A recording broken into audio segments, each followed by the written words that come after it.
E rapaziada, então, falando um pouco das vias piramidais, né? Eu já fiz um vídeo sobre vias extrapiramidais. Vou falar um pouco da via piramidal e das síndromes piramidais, tá? Bom, então, qual que vai ser a definição das síndromes piramidais? Bom, as síndromes piramidais, ele também é um diagnóstico sindrômico, né? A gente tem a síndrome extrapiramidal, né? E a gente vai ter o diagnóstico, e a gente vai ter a síndrome piramidal aqui como outro diagnóstico sindrômico, tá? As principais causas da síndrome piramidal é o AVE e o AVC, tá? Traumatismo tanto no crânio quanto na medula, tá? Eu vou explicar o porquê disso e só a relação, né, com essas lesões. Bom, o que é a via piramidal? Então, a via piramidal, tá? Ela é uma via que vai ligar, que vai ser ligada, vai ter sua origem na área 4 de Brodmann. A área 4 de Brodmann também é conhecida como giro pré-frontal, tá? É a área responsável pela questão da motricidade, né, dos movimentos, né, de forma diferente. E a gente, na via piramidal, a gente vai ter três tratos envolvidos: o trato córtico-espinhal anterior, o trato córtico-espinhal lateral e o trato córtico-nuclear. Bom, primeiro falar um pouco do trato córtico-nuclear. O que é ele, para onde ele vai e qual é a sua relação.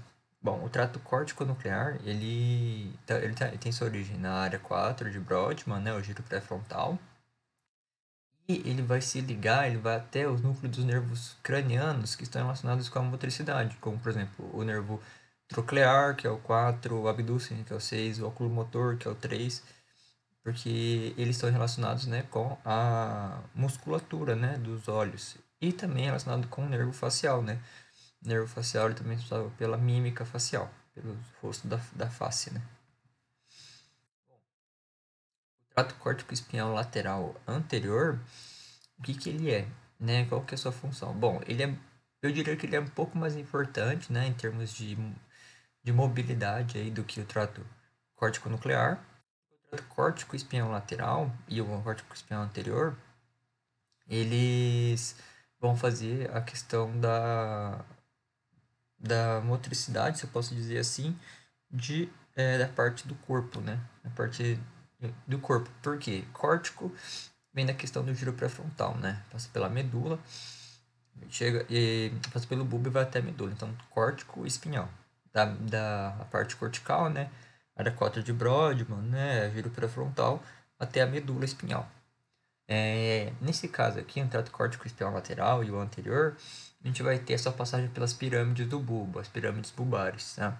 Ali nas pirâmides bulbares eles vão fazer um cruzamento, né? Eles vão se cruzar.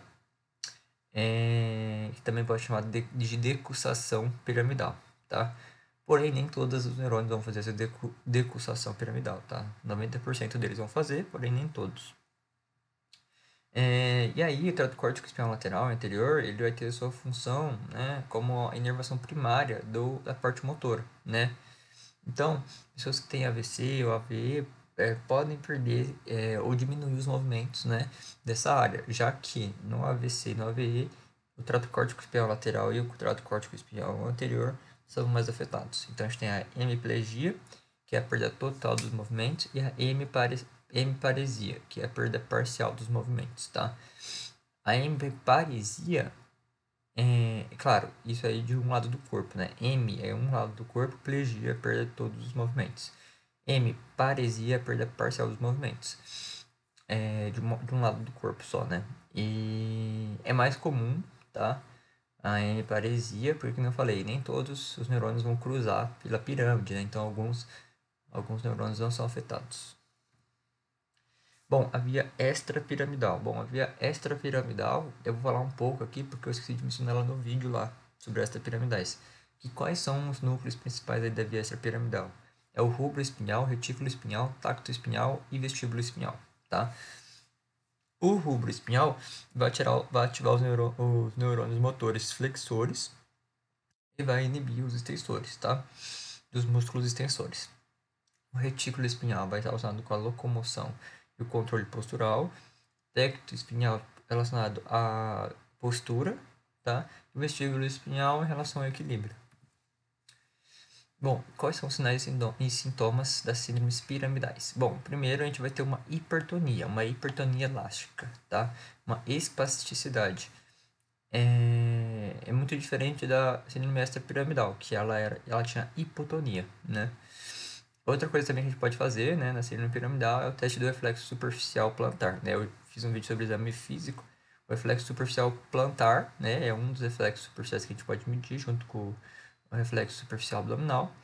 E aqui no reflexo superficial plantar, a gente vai ter o sinal de Babinski positivo. O que é o sinal de Babinski positivo? A gente vai fazer ali a nosso teste ali do reflexo superficial plantar e em vez de ter uma contração dos dedos, a gente vai ter uma extensão dos dedos, né?